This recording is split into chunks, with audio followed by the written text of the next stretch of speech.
Right,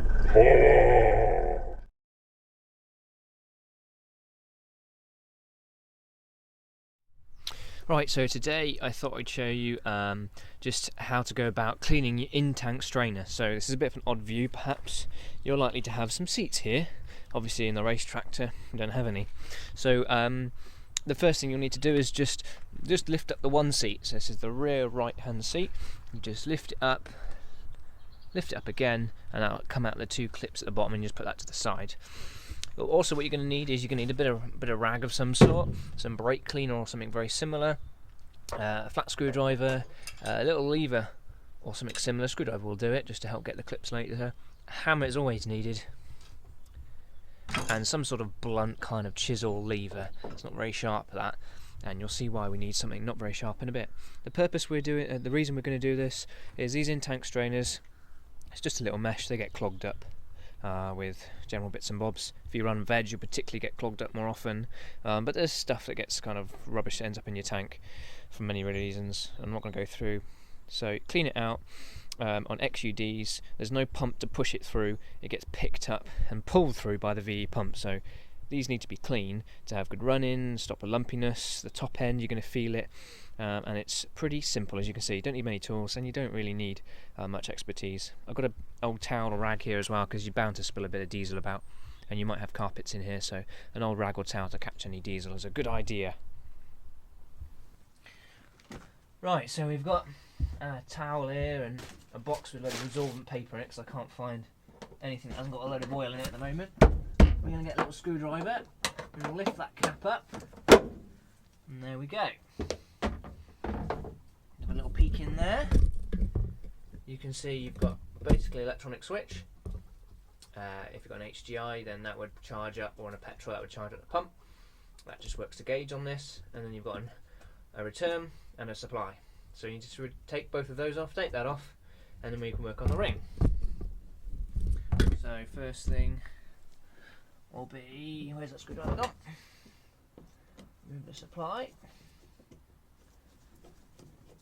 Now I've got a 10mm line on this, but if you've got just standard fuel lines, you're going to find yourself having both clips like that, which aren't such much a problem. They're fine. There we go. My supply line. There goes a bit of diesel straight away. Push the little clip and lift. Stand out of the way, and then the little green bit there you push down, and if you can't quite release it, get another lever behind it. I'll lever that off. Beautiful. Tuck that out of the way somewhere. Yeah, want it getting in our way. Come on, stay out of the way, you. Right, and then you want a relatively blunt something or other to knock this round.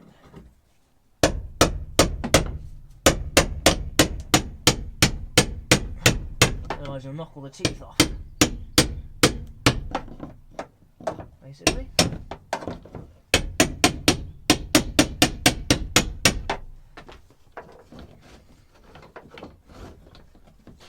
Right, and then that should come off by hand. Sometimes they're more tricky than others. Now this is where you're going to find there's loads of diesel. So let's just get that ring out of the way. So this is going to be full of diesel, basically. Right, there it goes. You want to try and pour that back into your tank, obviously. Not all over your car. Right, now, if you've done this regularly, you only use normal fuel, then it shouldn't be too bad. But if you use veg oil, or maybe you've had some cheap fuel at some point, then we might find that strainer isn't too pretty. Right, so let's just cut to a better position so I'm not breaking my back. Ugh. Right, okay, just safety point, well, useful point is I've just put the cap back on over there, just so you don't drop something in. And I didn't mention, obviously I have no rear seats, but if you've got rear seats, all you need to just do is really lift that rear seat out of the way. It's as simple as that. Now, on this are 3 clips around there, if you see that. You do need to be careful here as you drop the bottom off, because these two little wires here, don't be breaking those. So all you've got to do, sorry, probably didn't see that very well. 3 clips, 1, 2, 3. Be careful of those little wires there.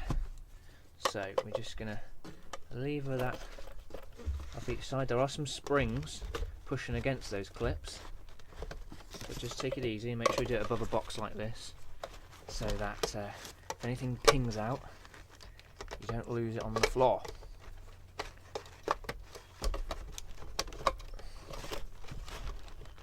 There it goes. Right.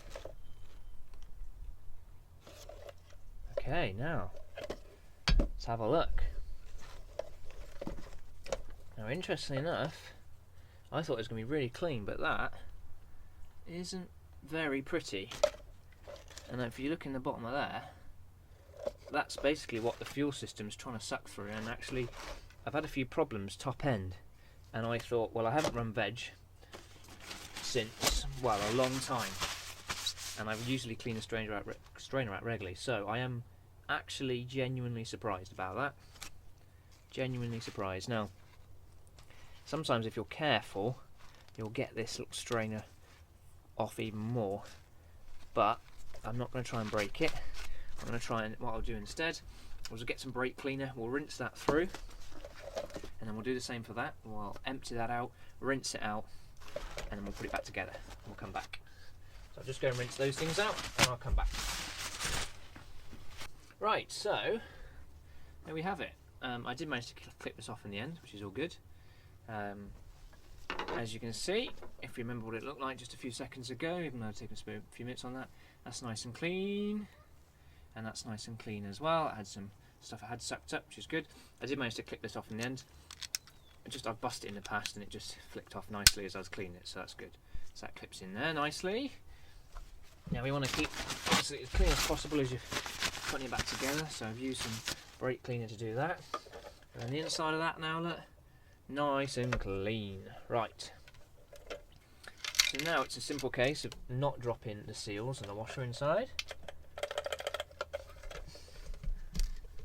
Like this, that shows you if it happens to you, it can happen to me.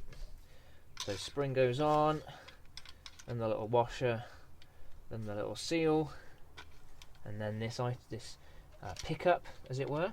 And our pickup sits in there, in the little ridge, and then our spring sits on top like that. There we go. Now be careful of those wires. Give it a turn, and then all you got to do is line up those 3 clips. Give it a little push down, and all being well,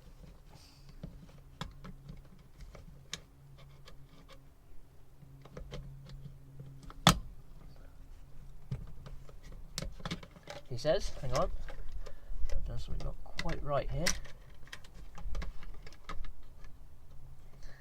Give me a second. There we go. I don't know quite what happened there. Once it's all lined up, and give it a outside a good clean, because obviously your hands have been mucky. With some brake cleaner. Good opportunity to give those contacts a good clean. See, if you ever have problems with the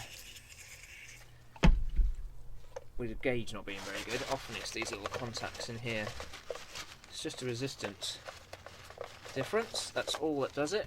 That tells the gauge inside and tells you. Right, so stop waffling. Start doing the work. So all we've got to do now is place this back in the position you found it in the little hole, the ring back on, spit it on till it's tight, and then fit everything back on. Boom! Right, so back off.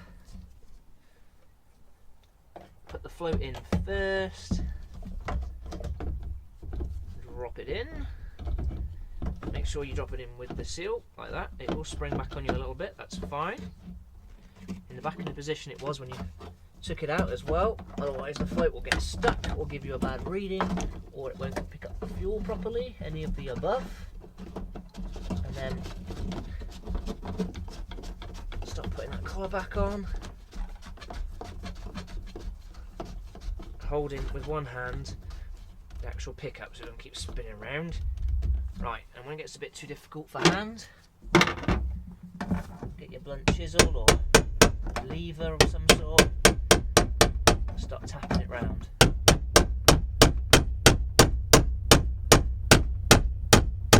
Right, I think that's about done. Try and pick up some of the diesel that's been spilt in there. Just stick that down there, soak that up for a second.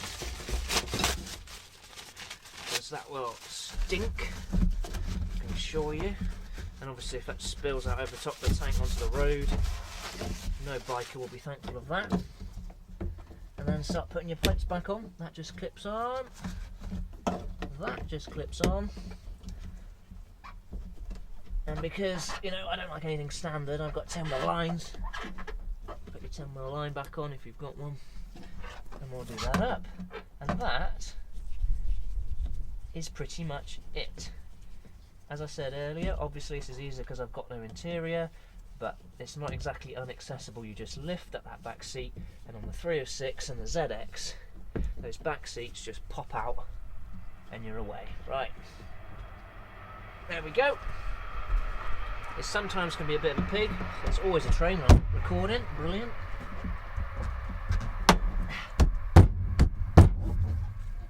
Nothing an oversized hammer won't solve.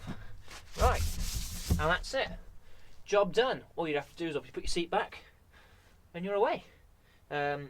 Just note, obviously there's no fuel in that line now, so you might just want to prime it up at the front, or be prepared that it will just take you a few seconds to start. But if you've got a primer, do prime it up just to make sure it all is well. And that's it. Please like if this was helpful. See on my other videos for other cool stuff. In my opinion, cool by the way. And yeah, subscribe if you haven't. Thanks for watching. Thanks to all my loyal subscribers. If you are out to subscribe, thank you very much. I promise there'll be more. Bye.